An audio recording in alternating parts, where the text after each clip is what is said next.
ප්‍රමාතනීය දවසේ අපි කතා කළා අපේ ඇදහිල්ල විශ්වාසය ක්‍රිස්තුස් වහන්සේ ජේසුස් වහන්සේ තමයි අපේ ක්‍රිස්තුස් වහන්සේ අපේ ගැලවුම් කරු අපේ මිදුම් කරු අපේ සියල්ලම සහ උන්වහන්සේ තමයි දෙවියන් වහන්සේගේ එකම පුත්‍රයා.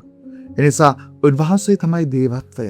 ඒ දේවත්වය ඉතාමත් මනුෂ්‍ය ශරීරයකට ග්‍රහණය කරගෙන මේ ලෝකයේ තුල වසන එකම කෙනා කියලා. එතකොට ප්‍රමන්තනි මේ කතාව තුළ අද දකින්නවා අද ගෝලයෝ මේ ජේසු ගැන මෙච්චර පුරසාරම් දොලලා ගෝලයෝ බෝට්ටුවේ යනකොට පුංචි කුණාටුවක් එනකොට ඒගොල්ලෝ බය වෙලා සසල වෙලා ඒගොල්ලෝ කෑ ගහනවා මොර ගහනවා. ජේසුස් වහන්සේව බේර ගන්නවා.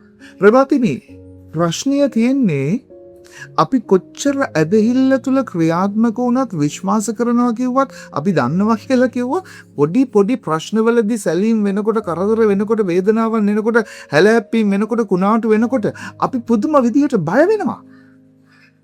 ඒ නිසා තමයි ජේසු කියන්නේ මේ ෆවුන්ඩේෂන් එක එහෙම නැත්නම් මේ පදනම මේ අත්තිවාරම මත ඇදහිල්ල මම ක්‍රිස්තුස් වහන්සේ කියන ඇදහිල්ල. එනිසා ප්‍රේමන්තනි අපේ ජීවිතේ අපිට බය වෙන්න උවමනාවක් නැහැ. බය වෙනවා කියන එක හරීම ප්‍රේමන්තනි හේතු විරහිතයි. බයට ඇත්තටම බය කියන්නේ මිනිස්යා තුළ මේ යක්ෂයා විසින් ඇති කරන බොහොම ඍණාත්මක ආවේගයක්. මේ බය නිසා අපේ ජීවිතේ ගොඩාක් දේවල් අපිට අහිමි වෙනවා. බය නිසා අපි ජීවිතේ ගොඩක් දේවල් කරන්නේ නැති වෙනවා. බය නිසා අපි ගොඩක් පස්සට වෙලා ඉන්නවා. බය නිසා අපේ ජීවිතේ අපිට වෙන්න තියෙන කෙනා බවට පත් වෙන්න බැරුව ඉන්නවා. මොකද අවදානමක් ගන්න බයයි, ඉදිරිපත් වෙන්න බයයි, එහෙම නැත්නම් ක්‍රියාත්මක වෙන්න බයයි, මූණ දෙන්න බයයි, අභියෝග වලට යන්න බයයි. එතකොට මේ බය කියන එක අපිව හැමතිස්සම පස්සට අදිනවා. ඌගේ එකම අරමුණ තමයි බය නිසා අපේ ජීවිතේ එකතැන නවත්තන එක. ගෝලයෝ මෙතනදී බය වෙච්ච පාර ඒගොල්ලෝ බෝට්ටුව පදින එක නවත්තනවා. ඒක තමයි වෙන්නේ ප්‍රමාතිනේ අපි හැමෝටම. ගෝලයෝ නේ බය වුණු ගමන්ම බෝට්ටුව පදින එක නවත්තනවා. ඒගොල්ලෝ කුණාටුවට කෙරවුණු ගමන්ම ඒගොල්ලෝ කුණාටුවෙන් එළියට එන්න උත්සාහ කරන්නේ නැහැ.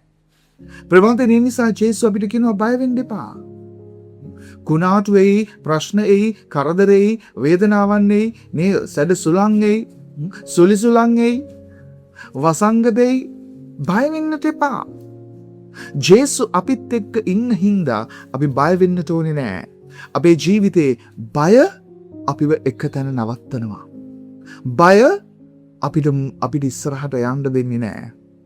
ඒ නිසා එක තැන නැවතුනොත් බය නිසා අපේ ජීවිත විනාශ වෙන්න පුළුවන්. ජේසු අපිත් එක්ක ඉන්නවා. අපි අතාරින්නේ නැහැ. උන්වහන්සේ තමයි අපේ ගැලවුම් කරුවා. උන්වහන්සේ තමයි අපේ මිදුම් කරුවා. උන්වහන්සේ තමයි අපිව මෙහෙවන්න. ඒ නිසා බය වෙන්න එපා. ජේසුගේ අතේ එල්ලීගෙන අපි දිගටම ඉස්සරහට යමු.